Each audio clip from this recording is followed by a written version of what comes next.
भाई ये ऑर्डर भी गलत है। अभी आपका एक्सपार्टी नौ एक तरफ 9/7 अलाउ कर रही है कोर्ट, और एक तरफ आपको आगामी कार्रवाई में भाग लेने का मौका तो खारिज करने के बाद भी रहता है। जैसे ही जो ऑर्डर मॉडिफाई होगा, जी जी। आगामी कार्रवाई में भाग लेने वाला, जैसी कोर्ट कहेगी नहीं भाई इनकी तो एक्सपार्टी प्रोसीडिंग 16/12/21 की सेटिस्फाइड की जाती है, तो ये ऑर्डर चला जाएगा। तो सर ये इतना और हो जाता है कि द ऑर्डर ऑफ जाओ तो पहले आप 3912 order of 39 kept abeyance. Law ये है कि जो ऑर्डर हो जाता है जब तक कि चैलेंज ना हो वो फाइनल रहता है। आपने ये ऑर्डर तो मेरे यहाँ चैलेंज किया नहीं है, जी जी। मैं इसको आज टच नहीं कर सकता। I can give you the liberty to file review application. जी। Till then the further order में केप्ट इन अबेयंस। तो जब आप रिव्यू एप्लीकेशन लगाओगे तो निश्चित रूप से कोर्ट उसको डिसाइड करेगी। जी जी। इस ऑर्डर के खिलाफ यहाँ आए हैं। ऑर्डर हमारा जो मिसलिनियस अप्लाई है बिन filed along with the section 5 of the limitation act, that application has been dismissed last. 39(2) का झगड़ा है क्या? जी जी। तो ये तो बताओ कम से कम। जी जी। Trial court allowed the application or dismiss the application. Trial court allowed the application in the extent to 39(2). not disposing the property till the 39(2) filed by the plaintiff was allowed by trial court। by the trial वो court. जो आपने पहले 22/12/21 का order बताया उसके जी बाद जी है ना? जी। लक्ष्य 39(1) अलाउ कर दी। जी। Not to alienate the property. Not to बस eliminate. इतना ही ना? इतना ही था। दावा क्या है? दावा ये है कि they are claiming the partition which property belongs to me. दावा कहाँ है? दावा किस पेज पर है? दावा तो नहीं लगा लक्ष्य। ये ऑर्डर P1 को देखेंगे लक्ष्य।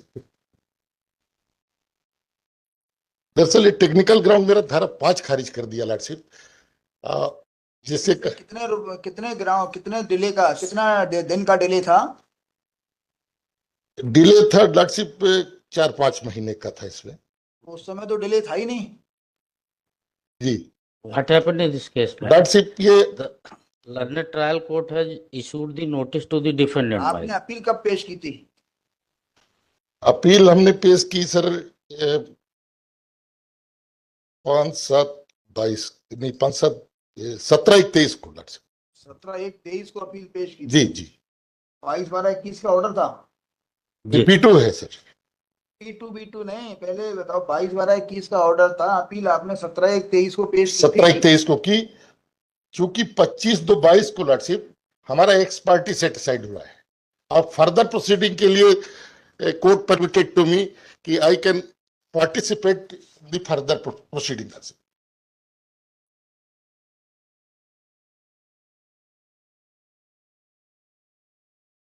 आपका मतलब ये जो ऑर्डर था 22/12/21 का, it was ex parte order. Yes, ex parte order. और ये 5/7/22 को manager P6 44 lordship. Parte order was satisfied. जी। On 5 July 22। तो ये तो फिर 39(1) का ऑर्डर आवेदन तो दोबारा डिसाइड होना चाहिए। जी लॉर्डशिप। क्यों? once ex party order was passed under 39(2) and thereafter his application under order 9 rule 7 was allowed। they are seeking the both. Appeal भी पेश करने की जरूरत क्या है? अरे They are seeking both relief before the learned trial court, my lord. They moved the application under order 9 rule 7, my lord, and they are also praying for the set aside the ex parte order which is passed in temporary injunction, my lord. कर सकते हैं ये जी। Question ये आ रहा है कि once 9 rule 7 was allowed, जी। तो whether after allowing 9 rule 7 whether the trial court order will subsist or it will also go। trial court order under order 39(1) and 2 which was also ex parte order, whether it will subsist or it will go, or that order is also required to pass after hearing the parties।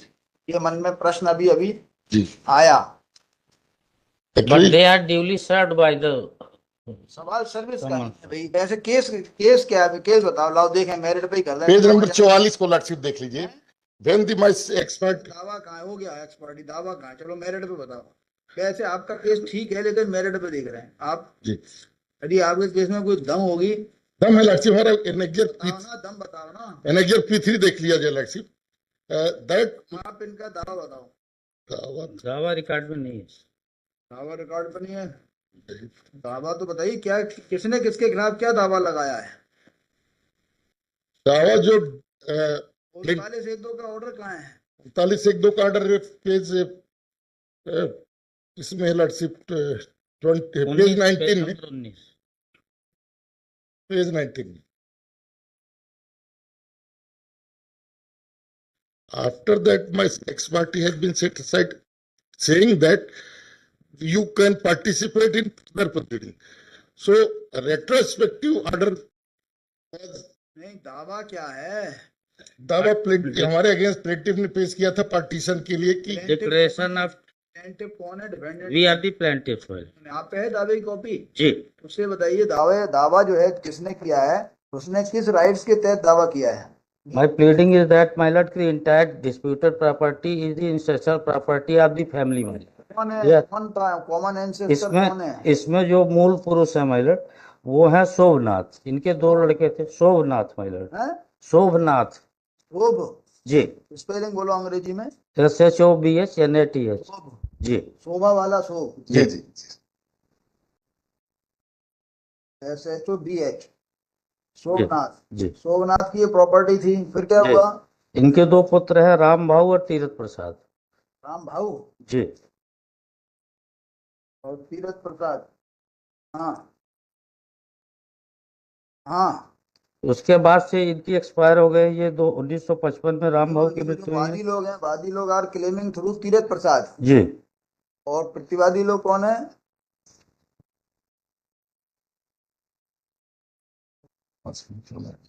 ये जो है राम भाऊ के पुत्र हैं। ये राम भाऊ के थ्रू क्लेम कर रहे हैं। जी। कन्हैयालाल फादर राम भाव के साथ। और जो मनमोहन लाल कौन है? ये राघवेंद्र प्रसाद का पिता मनमोहन लाल है, लिखा हुआ है। पढ़ना लिखना तो है ही नहीं ना आप लोगों को, सही बात तो ये है। आप ये सोचते हो केवल धारा 5 पर जाए तो उसी पे आपका काम हो जाना चाहिए, क्योंकि आप तो हाई कोर्ट के वकील हो, आपको तो पॉइंट टू पॉइंट बात करना चाहिए केवल। अदर जो डिफेंडेंट है माय लॉर्ड, फैक्ट्स का तो कोई मीनिंग होता नहीं। अदर डिफेंडेंट्स जो है वो मनमोहन के लड़के हैं। बात होना चाहिए, केवल फैक्ट्स का कोई मीनिंग ही नहीं है। नहीं, फैक्ट्स का तो ट्रायल कोर्ट का वकील जाने, आप तो हाई कोर्ट से वकील नहीं। कमी रहेगी हमारे। केवल एनएचआर P3 देख लीजिए लॉर्डशिप। क्या देखें? आपको देखें कि मुकदमा देखें? आपकी बहस सुने समझ में नहीं आ रही है। आपको कुछ तो पता नहीं है। ये हमको पट्टे पर I am the sole owner of that property lordship. बने रहो, उससे मतलब नहीं। अच्छा, आपकी उसका क्या हुआ जो आपने कहा होगा कि साहब जो 9/7 लगाई होगी, 9/7 के बाद आपने ट्रायल कोर्ट में आवेदन लगाया कि साहब इस ऑर्डर को खत्म करके हमें भी सुनो? उन्होंने कह दिया कि you can proceed participate in further proceeding. That's why I participate in further proceeding का मतलब ये हुआ कि आपने जवाब दावा दे दिया। What is your right after setting aside the order proceeding x party? आपका क्या क्या राइट है? कोई लॉ वो पता है आपको, या क्या बहस है आपकी? और वहां पर वकील साहब ने साहब एमए फाइल कर दी, जो आप कह रहे हैं लॉर्डशिप की वास्तव में कि face application should have been decided under order 39 rule 12। Whether after proceeding after setting aside the order, आपका ऑर्डर है सेटिंग, जिससे ऑर्डर सेटिस्फाइड हुआ? जी जी लॉर्डशिप P6 है लॉर्डशिप। ये सब मेहनत हम यहाँ क्यों करें? ये काम तो अब ट्रायल कोर्ट का बचा है। जी जी जी। ये 5/7/22 का order lordship P6 page 44 lordship. जैसे आप लोगों का काम है कि केवल कानून पढ़ना है, तो आपको फैक्ट्स क्यों पढ़ना चाहिए? फिर हम यहाँ क्यों पढ़ें? आपको फैक्ट्स नहीं पढ़ना।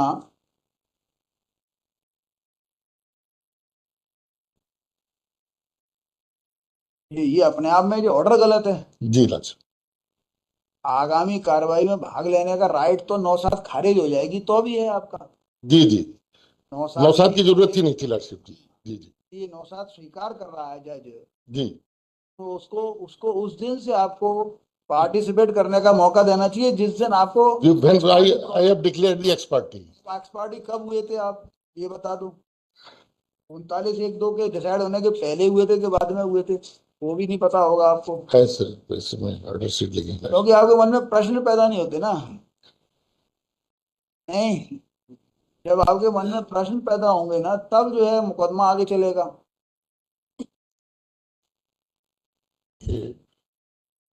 कुछ भी करवा के ले जाओ यहाँ से बस, ये और आनंद उठाओ।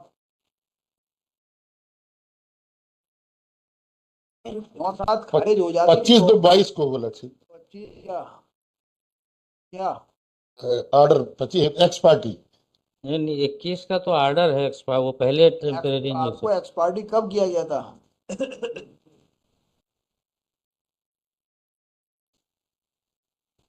आपको एक्सपार्टी किया गया होगा इसके पहले, 22/12/21 के पहले। अरे जी 16 जी जी जी आप 16/12/21 को एक्सपार्टी हो जाए तो इसी में लिखा है। जी जी अब जी। पढ़ना नहीं है ना, पेज नंबर 44 भी लिखा है। तो आपको तो इस ऑर्डर को चैलेंज करना चाहिए कि साहब इन्होंने मेरे को आगामी प्रोसीडिंग में भाग लेने का मौका दिया, ये ऑर्डर गलत है। इसमें तो मेरे को उस दिन जिस दिन एक्स पार्टी सेटिस्फाइड होगी तो 16/12 क्या 21 की। लेकिन उसके बाद वहां उन्होंने एमए फाइल कर दी लाट से। इसमें तो एक तरह से जो है देखो ना, आवेदन का अवलोकन किया कि आवेदन के अवलोकन से दर्शाता है कि प्रकरण शेष प्रतिवादी क्रम की उपस्थिति हेतु नियत है। ऐसे में प्रतिवादी क्रमांक 109 को यदि प्रकरण की कार्रवाई में यदि भाग नहीं लिया जाने देता तो बात की बहुलता से इनकार नहीं किया जा सकता। अतः 100 रुपये के परवे पर प्रतिवादी क्रमांक 109 की ओर से आवेदन पत्र स्वीकार किया जाता है।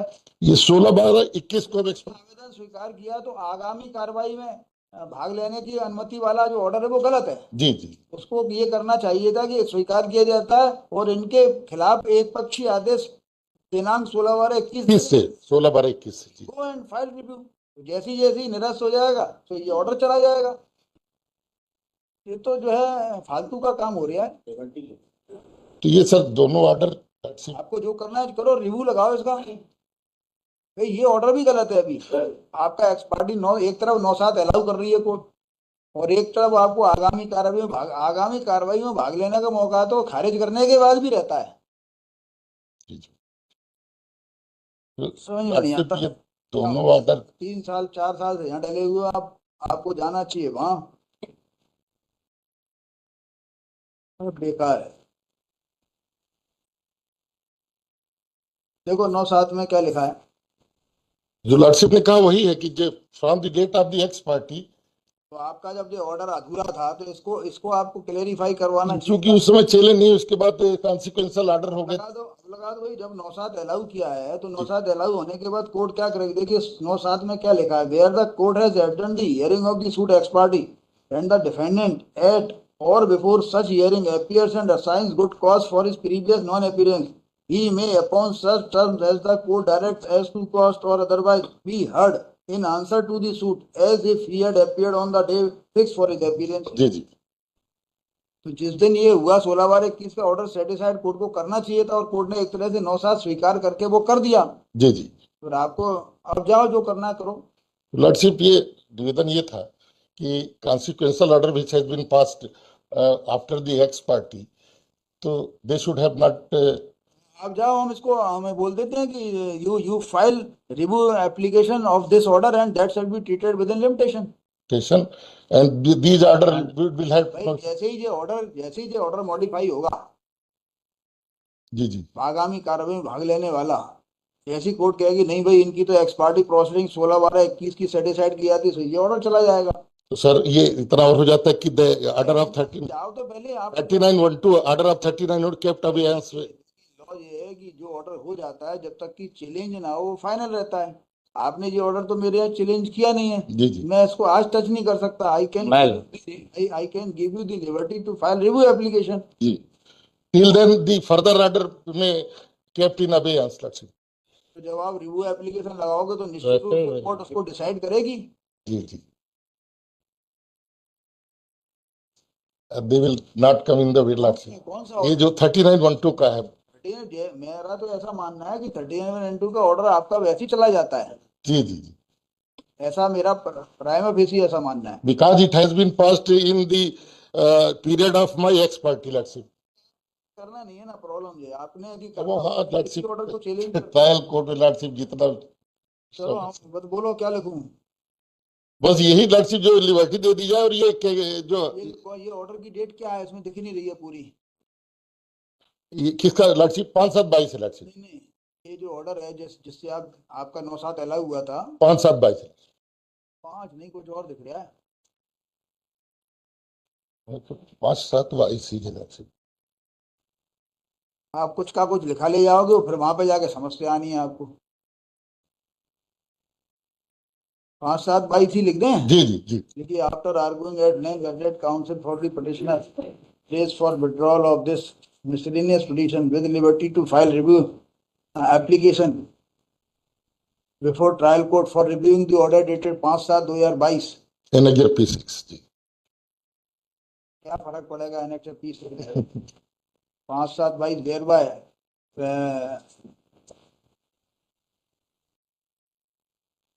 ये x party petitioners first copy बाहर कर देना। एप्लीकेशन अंडर ऑर्डर इन्हीं लोगों की आवेदन अलाउ हुआ था ना, जी 9 Rule 7 इन्हीं लोगों का अलाउ हुआ था ना। जी, नहीं जी, तो जी। वहां समस्या आ जाएगी, इन्होंने यही नहीं था 9/7। नहीं का था लक्ष्य। Application under order 9 Rule 7 CPC was allowed।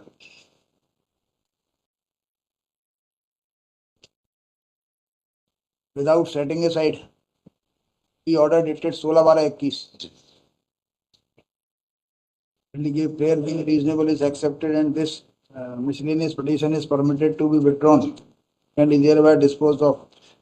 16/12/21 है जो 39 वाला है।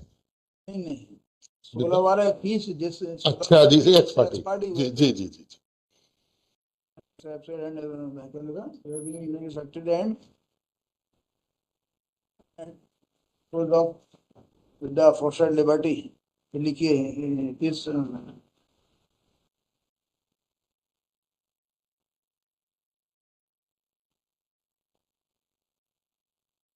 लिखिए if such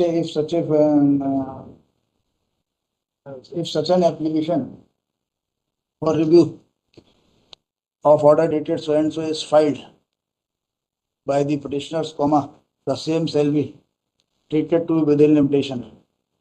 वो file with in a period of कब लगा दोगे आप?